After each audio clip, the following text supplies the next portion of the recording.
प्रवचन सार है, गाथा नंबर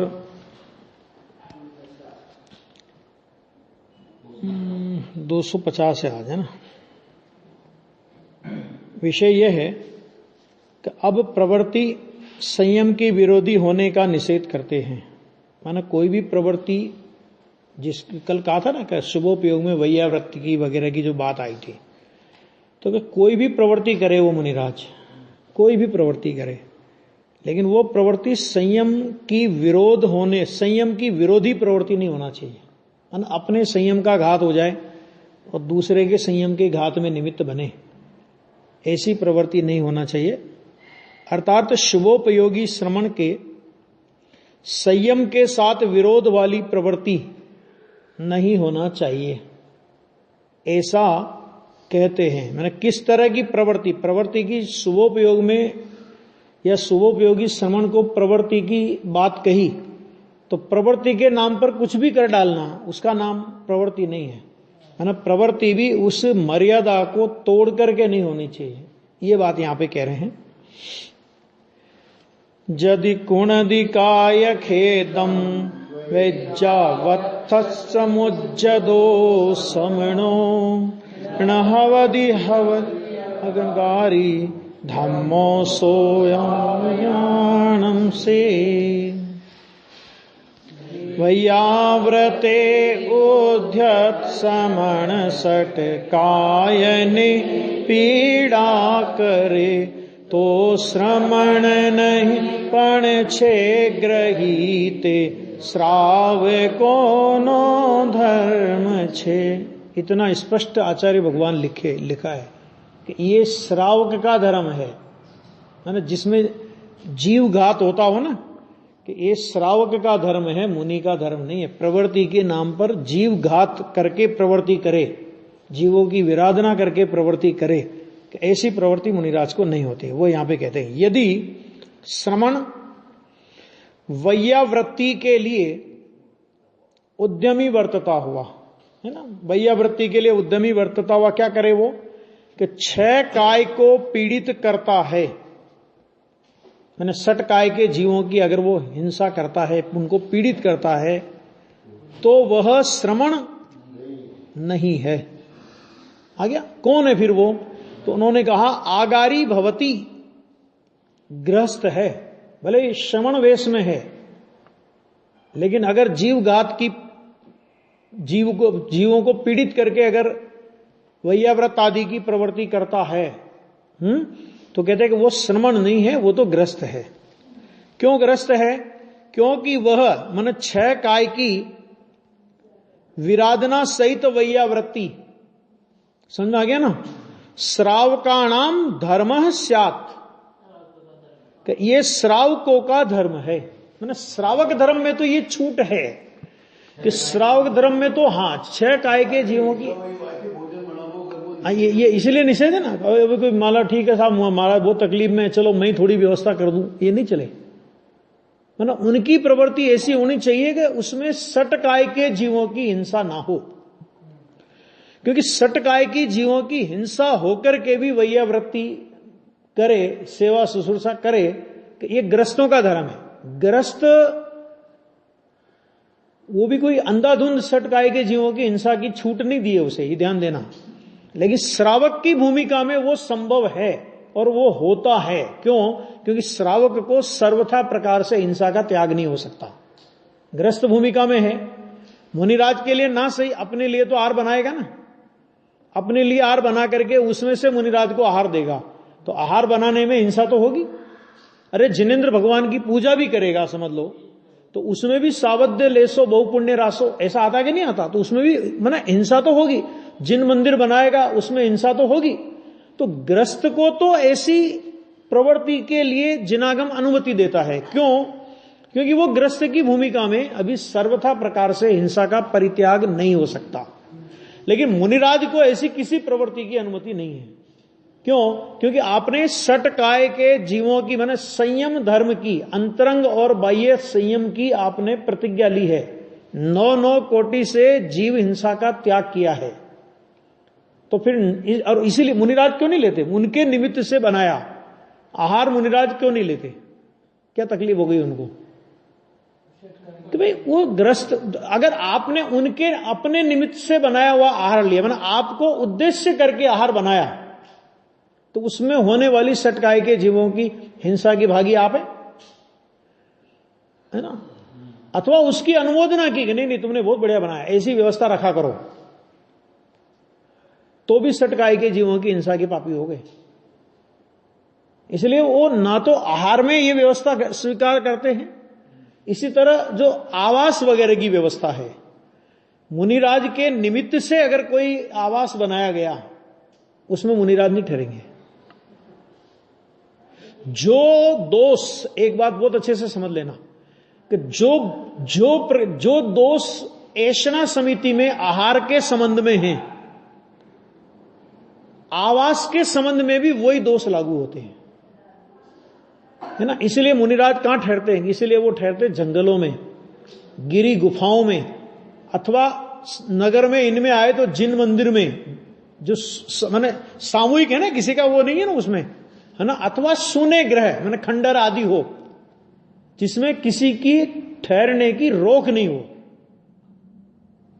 आ गया? तो ऐसी जगह मुनिराज का निवास हो सकता है।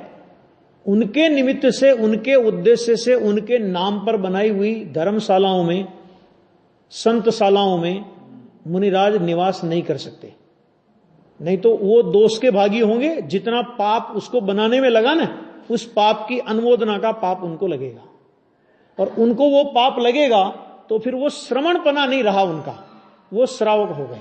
क्यों? क्योंकि जो सटकाय की हिंसा का जो मार्ग है वो श्रावक की भूमिका का मार्ग है, मुनिराज की भूमिका का वो मार्ग नहीं है। ये बात यहां पे समझ लेना।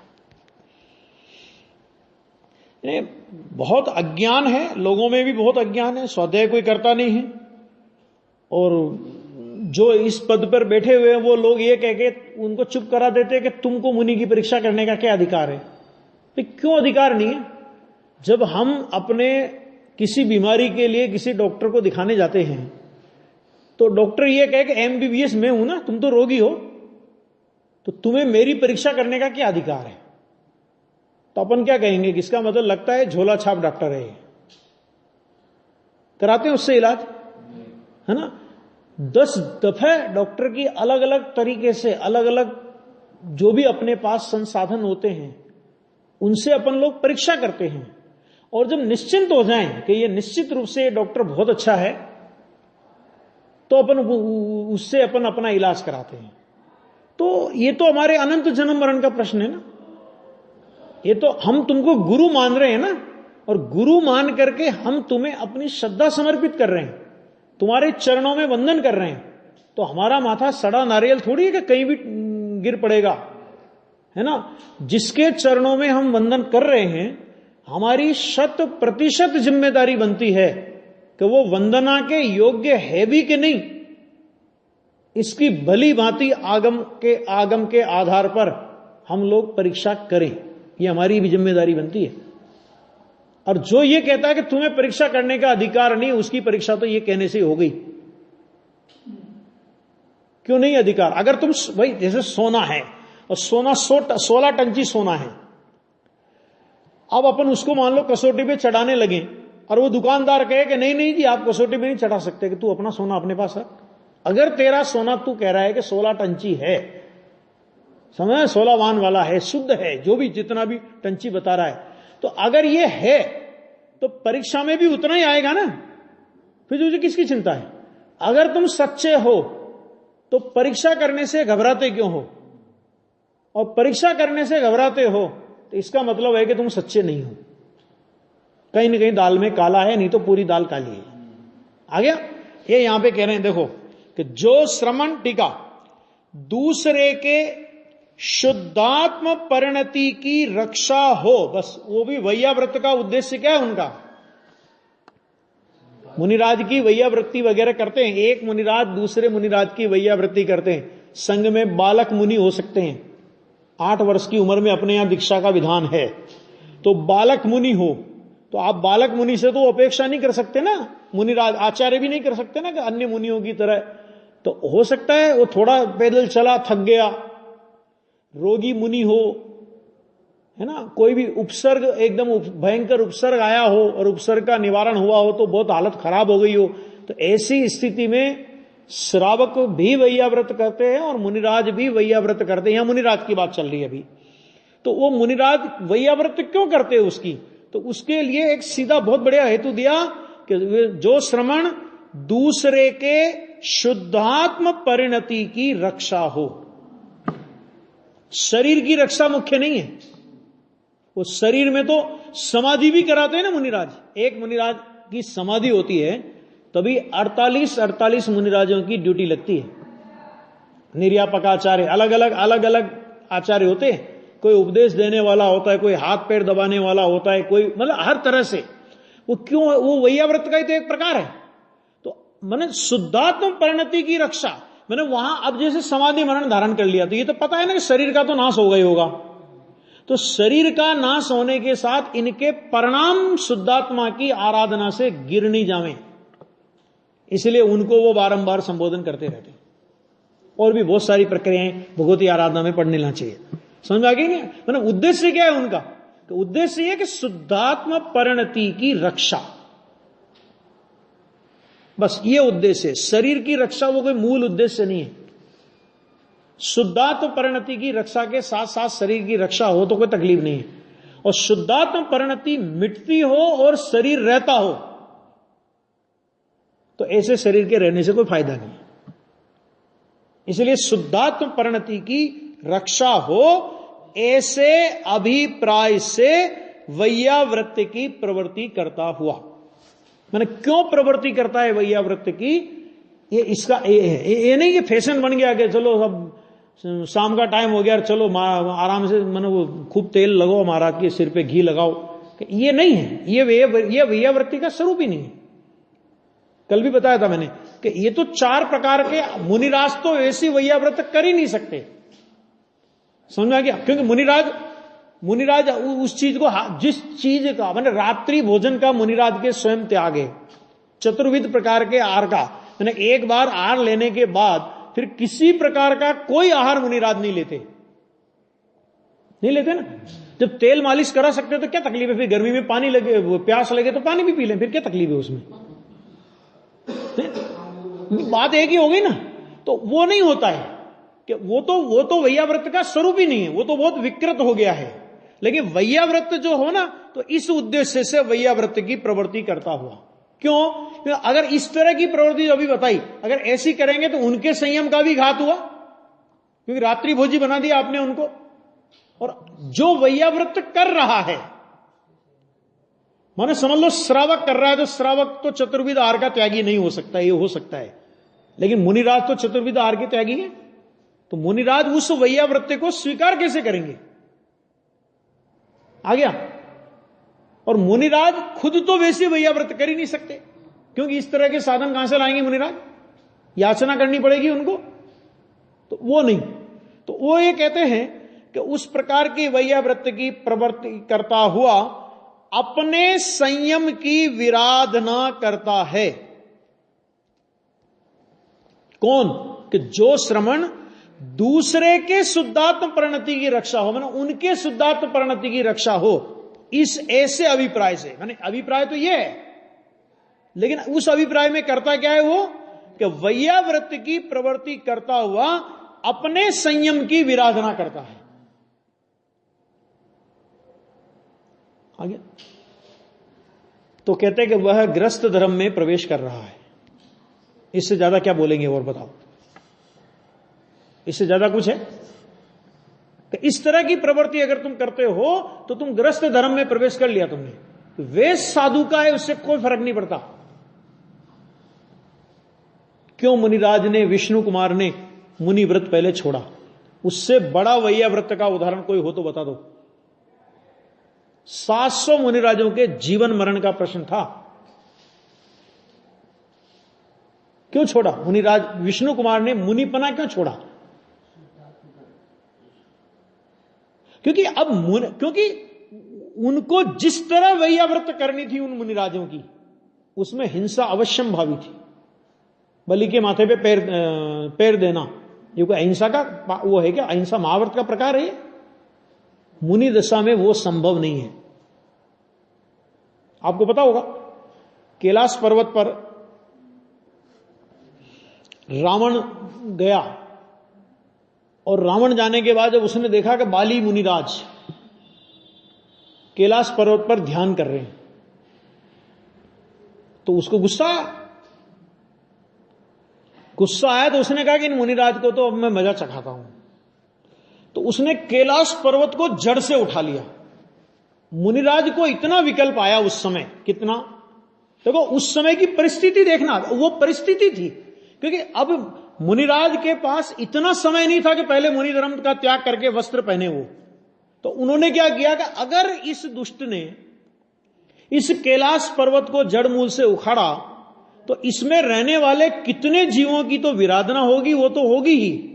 साथ ही भरत चक्रवर्ती ने जो जिनबिंब स्थापित किए हैं, उन जिनबिंबों के भी खंडित होने का प्रसंग बनेगा। तो मुनिराज बाली ने अपने पैर का एक अंगूठा नीचे दबा दिया खाली। समझ आ गया कैसा किया गया? अंगूठा नीचे दबा दिया, और अंगूठा नीचे दबाने से जो रावण था ना, वो बाली मुनिराज का इतना बल था कि वो रावण उस पर्वत के नीचे दब गया, वो ढंग से छिल गया वो, और वो रुदन करने लगा।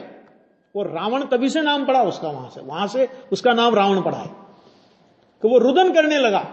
तो फिर उनके जो साथ में थे, शायद मंदोदरी या कोई भी जो थे ना, तो उनने मुनिराज से क्षमा याचना की कि प्रभु अभय दान दीजिए, अभय दान दीजिए।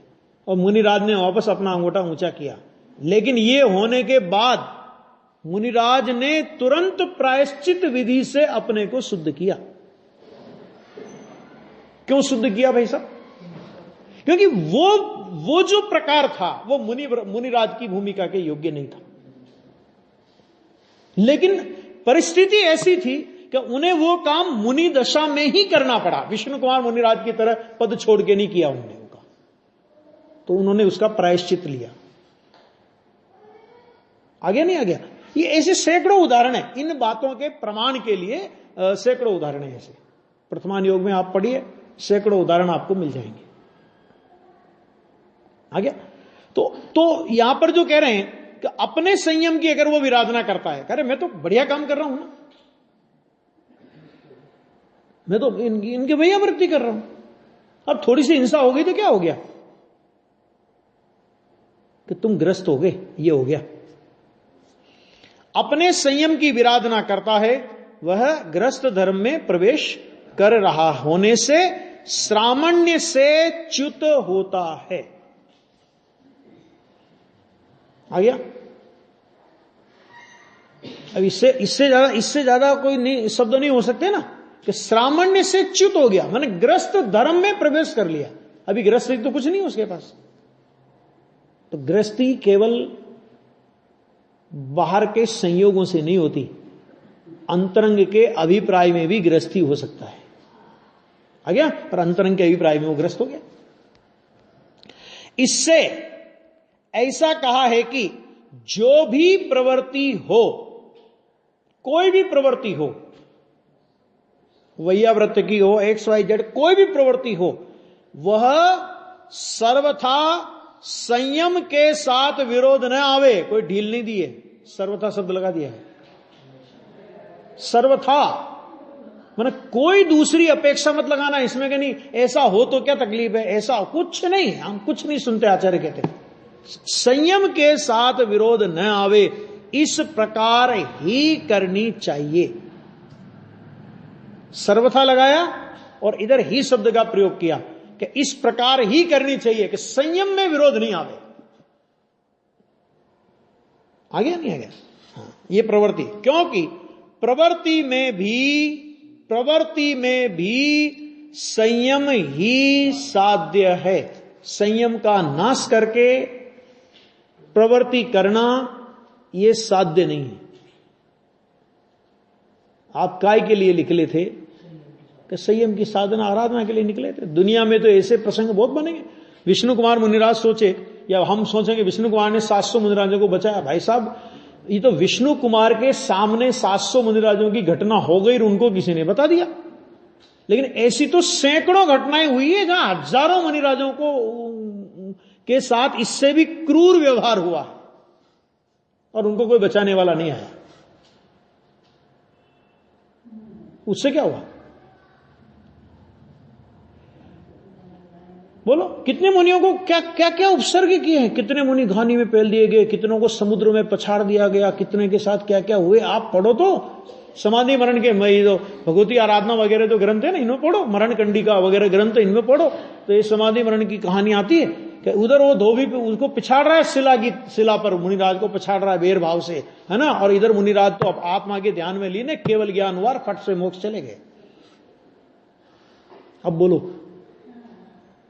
तो ये तो एक प्रसंग बन गया, तो अपने को एक दृष्टि से अच्छा भी हुआ कि ये प्रसंग बना ना, तो प्रथमान योग में अपने पास एक उदाहरण हो गया।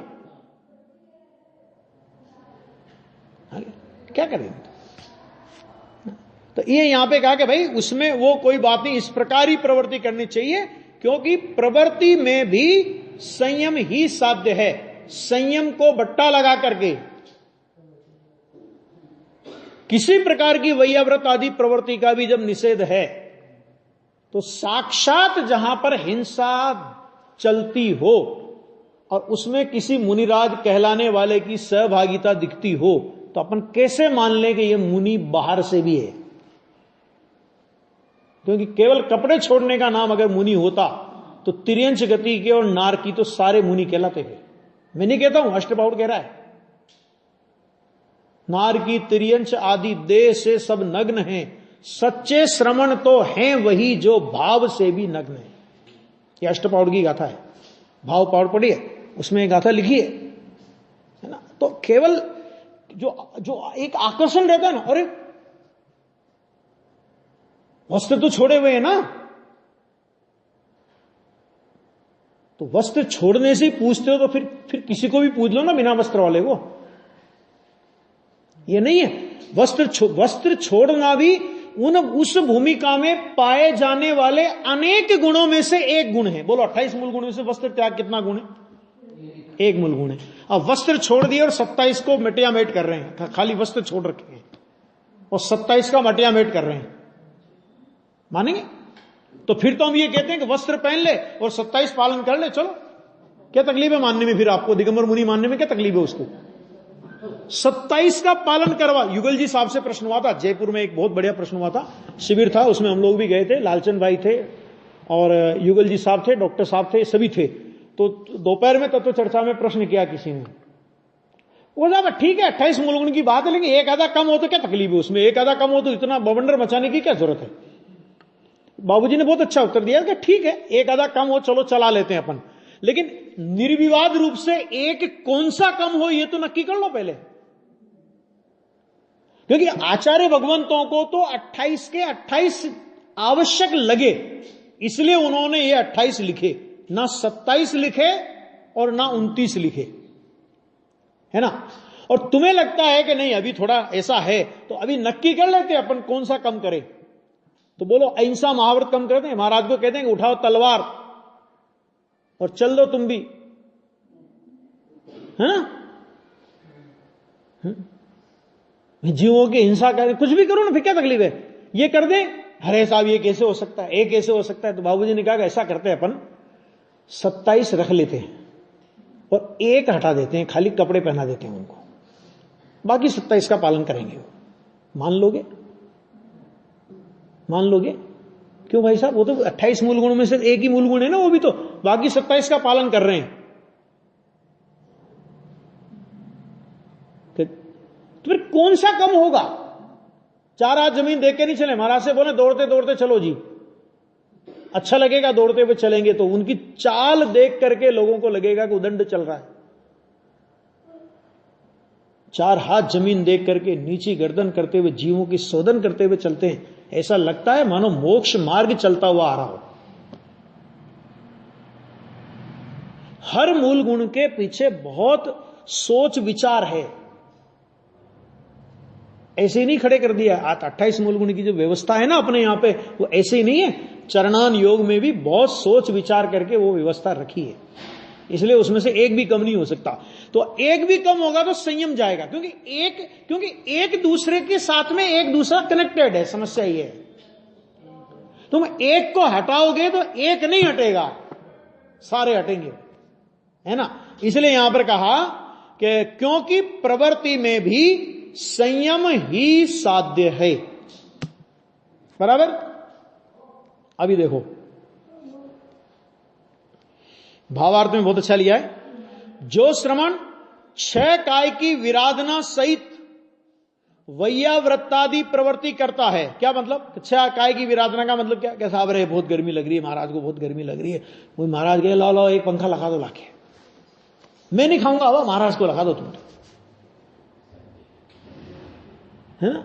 तो इनका संयम तो पल गया ना, उनने पंखे की हवा नहीं खाई, जिनने ये कहा उनने पंखे की हवा नहीं खाई। वो महाराज गर्मी से परेशान है, इसलिए उनके लिए पंखा की, कूलर की, एसी की व्यवस्था करवा दी। उनका संयम तो तुमने नाश कर ही दिया, लेकिन उनकी इस कार्य की अनुमोदना करके तुम भी संयमी नहीं बचे, ग्रस्त धर्म में आ गए। अपने लिए ग्रस्त इन साधनों का उपयोग कर सकता है, विवेक पूर्वक करता है, लेकिन मुनिराज नहीं कर सकते। आगे ना ऐसा है, क्यों? क्योंकि मुनिराज तो देखो, ग्रस्त तो मुनिराज तो स्थावर हिंसा के भी त्यागी हैं। आपको ये पता है ना, सटकाय जीव कहे तो सटकाय जीवों में त्रस्काय को एक में लिया और 5 काय में स्थावर काय को लिया। गजब होगी बात। अच्छा साहब, एक इंद्रिय जीवों की इतनी दया कि एक इंद्रिय जीव के लिए तुमने 5 अलग अलग काय बना दी, और 2 इंद्रिय से लगा करके पंचेंद्रिय तक के जीवों को एक ही काय में रख दिया। बोलो ये न्याय संगत लगता है आपको? न्याय संगत लगता है नरेंद्र जी? हाँ, कि दो इंद्रिय मैंने जहां से समझ लो कि 2 इंद्रिय मैंने हड्डी होती है, मांस मन 2 इंद्रिय जीव मांस के अंतर्गत गणना हो जाती है उसकी। एक इंद्रिय जीव की सब्जी वगैरह होती है ना, वो उसका कलेवर ही तो है, वो क्या है, लेकिन उसकी मांस संज्ञा नहीं है ना। और 2 इंद्रिय कोई जीव सब्जी में गिर जाए और वो सब्जी खावे तो मांसाहार का दोष लगेगा। तो जिसमें मांसाहार का दोष लगे उसको लिए वो ऐसे एक इंद्रिय 2 इंद्रिय से लेकर के पंचेंद्रिय तक की एक काय, और स्थावर काय जो कि एक इंद्रिय है तो उसके लिए 5 काय। ये क्या मतलब हुआ? तो देखो भैया, ये कितना इंद्रिय है और कितने इंद्रिय नहीं है, इसकी अपेक्षा से यह काय के भेद नहीं है। 2 इंद्रिय से लगा करके पंचेंद्रिय जीवों की हिंसा वो स्थूल हिंसा है। समझ आ गया? ग्रस्त भले ही माने ग्रस्त भी उस हिंसा से यथासंभव बचता है और बचने का प्रयत्न करता है। मुनिराज को तो वो होती नहीं। और वो जो एकेंद्रीय आदि जीवों की हिंसा है ना, कि वो सूक्ष्म हिंसा है। भले जीव तो एकेंद्रीय हैं, लेकिन हिंसा सूक्ष्म है। ये जीव तो 2 इंद्रिय से लगा करके पंचेंद्रिय हैं, लेकिन हिंसा स्थूल है। सामान्य आदमी को दिखाई देगा कितना हिंसक, कितना दुष्ट आदमी है, ये मच्छर मार रहा है, आ गया कि नहीं आ गया। लेकिन आपने फुल स्पीड पे पंखा चला रखा हो तो कोई ये कहेगा कितना पापी है, इसने पंखा चला रखा। क्यों भाई साहब? वहां पे वो उसकी वायु काय की हिंसा नहीं हो रही क्या? आ गया? समझ आ गया नहीं आ गया? एक स्थूलता और सूक्ष्मता का अंतर है। और ग्रस्त स्थूल हिंसा से बच सकता है, वो भी सर्वथा नहीं बच सकता, सर्वथा नहीं बच सकता। फिर इसके लिए हिंसा के 4 भेद करने पड़े उनको: आरंभी हिंसा, उद्योगी हिंसा, संकल्पी हिंसा और विरोधी हिंसा। और उसमें कहा कि ग्रस्त केवल संकल्पी हिंसा से बच सकता है, 3 प्रकार की हिंसाओं से नहीं बच सकता। बोलो, स्थावर हिंसा से तो बच ही नहीं सकता वो, लेकिन त्रस हिंसा में भी संकल्पी हिंसा से बच सकता है, 3 प्रकार की हिंसाओं से नहीं बचता। इसका मतलब क्या हुआ कि ये तो स्थूल हिंसा है। और वो जो त्रस काय की हिंसा, क्यों स्थावर काय की हिंसा, कि जिसको स्थावर काय की भी दया का परिणाम आता हो, जो स्थावर काय का भी रक्षक कहलाता हो, जो स्थावर काय के प्रति भी दयावान हो, क्या वो त्रस हिंसा कर सकता है? आगे इस रूप में लेना इसको कि क्यों पांच काय क्यों रखी वहां पे? इसलिए रखी कि जिसको स्थावर हिंसा का भी त्याग है, उसको त्रस हिंसा का त्याग तो हो ही गया। इसलिए वो स्थूल हिंसा और वो सूक्ष्म हिंसा। अब मुनिराजों की पहचान सूक्ष्म हिंसा से होती है, माने सूक्ष्म हिंसा का उनके जीवन में अभाव।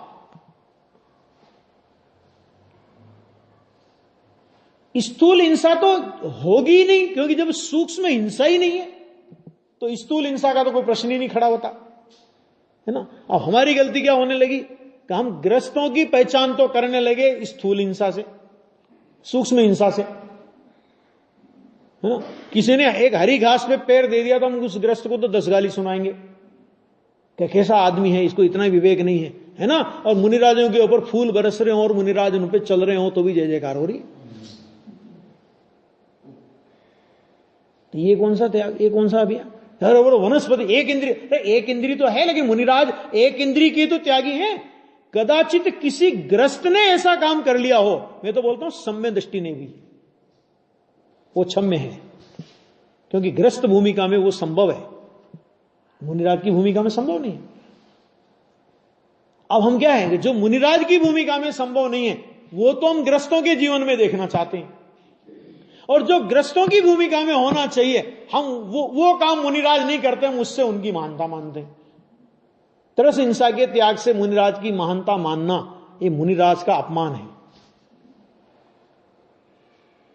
क्यों? क्योंकि मुनिराज के जीवन में त्रस हिंसा तो होती नहीं, उसकी तो बात ही नहीं करना चाहिए, क्योंकि वो तो ग्रस्त दशा में छूट गई थी। स्थावर हिंसा का भी वहां त्याग है। भाई साहब, इतना संयम भाव जहां वर्तता हो वो यहां कह रहे हैं। तो सट काय के विराधना सहित वैयाव्रतादि करता है, वह ग्रस्त धर्म में प्रवेश करता है। ये जो बात आई ना, इसलिए मैंने इतनी सारी बात आपके सामने रखी। ये क्यों ग्रस्त धर्म में प्रवेश करता है, वो समझ में आ गया? आ गया ना? हाँ, आ गया। देखो, इसीलिए श्रवण को वैयावृत्यादि की प्रवृत्ति इस प्रकार करनी चाहिए कि जिससे संयम की विराधना न हो, अपने संयम की भी और दूसरे के संयम की भी। मैं तो दूसरों की रक्षा करूंगा, मेरा कुछ ही हो जाए, दूसरों का भाव सुधारूंगा, भले 2-4 भाव मुझे धारण करना पड़े। नहीं कहते लोग बड़े जोश में, और अपने को भी लगता है क्या गजब के लोग हैं। देखो, दूसरों का भाव सुधारने के लिए, अपने भाव बढ़ाने के लिए तैयार है। भाव की भावना वाला कौन है? दूसरों का कल्याण करने के लिए मुझे 2-4 भाव धारण करना पड़े तो मुझे कोई तकलीफ नहीं, मैं 2-4 भाव धारण करके भी जगत का कल्याण करूंगा। कहते तीव्र मिथ्या दृष्टि है। और बाहर में कैसा लगता है लोगों को, अरे कितना मंद कसा है, देखो लोगों के परोपकार के लिए, लोगों के भले के लिए भाव धारण करना पड़े तो करूंगा, लेकिन लोगों का कल्याण करूंगा। आ गया? इसका मतलब ये कि उसको पर द्रव्य के प्रति कर्तृत्व का कितना तीव्र अहंकार है, हमें वो दिखाई नहीं देता। तीव्र अहंकार के बिना ऐसे वचन नहीं होते। और पर द्रव्य के कर्तृत्व का तीव्र अहंकार, इसका मतलब ही होता है तीव्र मिथ्यात्व। समझ में आ गया? और भाव धारण करके भला तो तब करेगा कि जब तू भला करने लायक बचेगा भी। क्यों? क्योंकि एक भी भाव धारण करने की जिसकी भावना है, उसे अनंत काल तक संसार में परिभ्रमण की भावना है। एक भाव की भावना नहीं है, खाली एक भाव की भावना में अनंत भाव की भावना समाहित है। आ गया? लेकिन कभी भी भाव की भावना तो होने ही नहीं चाहिए। अरे जिससे डरना चाहिए, भाव धारण करने से डरना चाहिए। तो तुझे तो संसार का भय नहीं लगा, तू तो कह रहा है मैं तो भाव धारण कर लूंगा, लोगों का भला करना है मुझे। तो टोडरमल जी साहब के वो शब्द याद आते हैं, तीर्थंकर आदि महापुरुष जिस संसार दुख से डरे, उस संसार दुख से नहीं डरने वाले ये बड़े सुभट हैं। ये टोडरमल जी साहब ने लिखा। ये बड़े योद्धा हैं भाई साहब। हो भगवान डर गए, लेकिन ये नहीं डरते। भगवान भव धारण करने से डरे, लेकिन इनको भव का डर नहीं है। इसीलिए तो कह रहे हैं भव धारण करूंगा दूसरों का कल्याण करना हो तो। ये सब वैयावृत्ति के प्रकार नहीं है, ये कोई परोपकार का प्रकार नहीं है। अपना भी नाश ना हो और दूसरे की संयम परिणति का भी नाश ना हो। समझा गया कि किसी को कोई मतलब मुनिराज कोई कितना ही पानी से तड़प रहा, कोई मुनिराज हो, कोई भी किसी प्रकार की परिस्थिति हो, भोजन कराते कि नहीं कराते मुनिराज? भगवती आराधना में ऐसा लिखा है, देखो पढ़ना। भगवती आराधना में लिखा कोई मुनिराज समाधि में है, ठीक है, और उनको बहुत तीव्र प्यास लगी, हो सकता है। और एक बात और समझ लेना कि एक क्षण के लिए विकल्प आ गया इसलिए मुनिपना चला जाए, ऐसा भी नहीं है। वो विकल्प एक पर्टिकुलर काल तक बना रह जाए, समझ आ गया ना, तो मुनिपना खत्म हो जाए। तो एकदम तीव्र विकल्प आया भाई, अब आखिर कसाय की विसंयोजना ही तो हुई है, 3 चौकड़ी की, है ना। अब विकल्प आया पानी पानी पानी पानी पानी। पानी का गिलास उनके सामने लाया जाता है, पिलाया नहीं जाता। और उस गिलास को दिखा करके वो मुनिराज उन्हें संबोधन करते हैं कि हे मुनि, अनंत जन्मों में अनंत समुद्रों जितना पानी पीने के बाद भी तेरी प्यास नहीं बुझी, और इस समय समाधि के अवसर पर इस तरह के परिणाम करके तुम किनारे पे आई हुई अपनी नाव को क्यों डुबो रहे हो? सारा समुद्र पार करके कोई आ जावे, है ना, और किनारे पे आकर के नाव डूब जाए, उसको क्या कहेंगे अपन? इसलिए इस पानी का विकल्प तोड़ो और अपने चैतन्य के शांत जल का पान करो। और वे समाधि धारक मुनिराज भी उसी समय उस विकल्प का त्याग करके अंतर्मुख हो जाते हैं। आ गया? पानी सामने लाया गया, गृहस्थ भी रहते हैं ना वहां पे, लाया गया, दिखाया गया, लेकिन ना तो मुनिराज ने अपने संयम का घात होने दिया और ना मुनिराज ने उन मुनिराज के संयम का घात होने दिया। ये भोजन वगैरह के संबंध में भी पूरा लिखा है भगवती आराधना में। और आगे आएगा, अपने यहां भी आएगा कि रोग ही एक ऐसी परिस्थिति बनती है, कोई मुनिराज को तीव्र रोग हो, ऐसी कोई परिस्थिति बनती है, तब मुनिराज अन्य मुनिराज के लिए ग्रस्त से बात कर सकते हैं। ये आगे आएगा भी, इसमें 2-4 गाथाओं बाद, खुद के लिए नहीं। आ गया? संयम की विराधना ना हो। यहां इतना विशेष समझना चाहिए कि जो स्व शरीर पोषण के लिए, मैंने अपने शरीर के पोषण के लिए, या शिष्यादि में क्या लिया कि शिष्य हो, समझ लो गुरु हो, अपने से बड़ा हो, कोई भी हो सकते हैं, मोह से सावध्य को नहीं चाहता, उसे तो वैयावृत्त्यादि में भी सावध्य की इच्छा नहीं करनी चाहिए। क्योंकि अगर तुम सावध्य की इच्छा करते हो, इसका मतलब यह हुआ कि तुम अपने लिए भी पाप चाहते हो और जिनके लिए तुम वैयावृत्त कर रहे हो कि तुम उनके लिए भी पाप चाहते हो। मतलब तुम अपने भी संयम का घात कर रहे हो और उनके भी संयम का घात कर रहे हो। बराबर? नहीं करनी चाहिए, ठीक है। यह शोभास्पद है, यह बात शोभनीय है। किंतु जो अन्यत्र तो सावध्य की इच्छा करे किंतु अपनी अवस्था के योग्य वैयावृत्तादि धर्म कार्य में सावध्य को न चाहे, उसके तो सम्यक्ति नहीं। इसमें क्या कहना चाह रहे हैं? 2 बातें कि आगे की गाथा में ये कह रहे हैं वो कि भाई ये जो प्रवृत्ति करेंगे ना, कि इस प्रवृत्ति में थोड़ा लेप तो होगा। अब वहां सावध्य किसे कहा? सावध्य किसे कहा वहां पे? वहां पुण्य परिणाम को भी सावध्य कहा है, अगली गाथा में आने वाला है, कल चलेगी अपनी गाथा। वहां कह रहे हैं कि तुम अपने, उसमें क्या कह रहे हैं कि ये तो बराबर है कि अपने लिए भी सावध्य को नहीं चाहे और पर के लिए भी सावध्य को नहीं चाहे। सावध्य मैंने पाप करके भी, मुझे कुछ भी करके इनकी वैयावृत्ति करना है, अपने शरीर का पोषण करना है, तो स्व शरीर पोषण के लिए और शिष्यादि के लिए मोह से सावध्य को नहीं चाहता, उसे तो वैयावृत्तादि में भी सावध्य की इच्छा नहीं करनी चाहिए। यह तो शोभास्पद है। मैंने इतनी अगर अपनी दृढ़ता हो गई, कोई प्रॉब्लम ही नहीं है। किंतु जो अन्यत्र तो सावध्य की इच्छा करे, है ना, दूसरी जगह तो ठीक है, चलता है, करे, किंतु अपनी अवस्था के योग्य, ध्यान से शब्द का चयन ध्यान से सुन लेना, अपनी अवस्था के योग्य, माने जिसमें मुनिराज का स्वयं का संयम घात ना हो और दूसरे मुनिराज के संयम का घात ना हो, ऐसी अपनी अवस्था के योग्य वैयावृत्त्यादि। अब वैयावृत्त्यादि में भी थोड़ा बहुत सावध्य तो होगा। कौन सा सावध्य होगा कि वैयावृत्त्यादि का परिणाम खुद ही सावध्य है, पुण्य परिणाम है कि नहीं, आगे आएगा लेप होगा थोड़ा, है ना। अब उसमें कहेगा नहीं नहीं नहीं नहीं ये हमारा काम नहीं, हम तो ज्ञाता दृष्टा आत्म राम है। बाबू युगल जी एक बात बहुत बोलते थे, बहुत जोरदार, आपके घर में कोई बीमार पड़ा है, ठीक है, 104 डिग्री 105 डिग्री बुखार में वो तप रहा है, ठीक है ना, और 8 बजे का टाइम है कि मंदिर में स्वाध्याय होता है, जो कुछ भी XYZ होता है। आप घर में उस बीमार को छोड़ करके स्वाध्याय में आते हो, बाबूजी कहते हैं तुम्हारा समय सार हमने समझ लिया कि तुम कितने समय सार के लायक हो। पहला कर्तव्य क्या है आपका, कि पहला कर्तव्य यह है कि जो तुम्हारे घर में बीमार है पहले आप उसकी वैयावृत्ति कीजिए। समझा गया।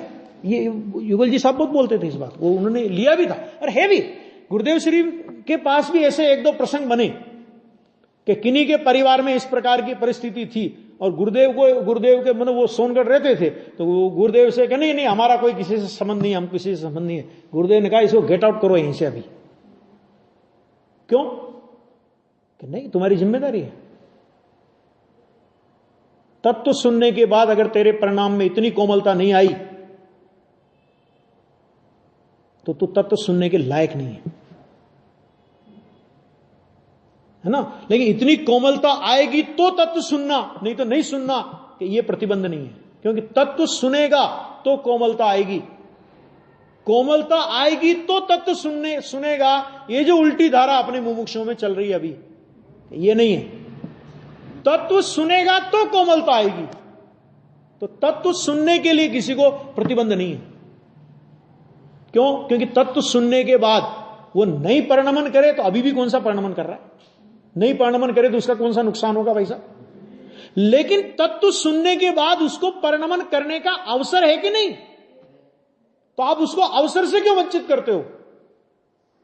आगे समझ में। तो वो कहते हैं तू अन्यत्र तो तू सावध्य चाहे, और तेरी भूमिका के योग्य जो वैयावृत्तादि धर्म कार्य में सावध्य को न चाहे, वहां पे कहे कि नहीं नहीं नहीं नहीं ये तो इसमें तो लेप लगेगा, इसमें तो पुण्य का भी बंद होगा। पुण्य का बंद को यहां सावध्य कहा कि इसमें तो पुण्य का बंद हो जाएगा, मैं पुण्य से बंध जाऊंगा, ऐसा हो जाएगा। कि भाई तेरी भूमिका के योग्य है वो। छठे गुणस्थान में ऐसा भाव आता है।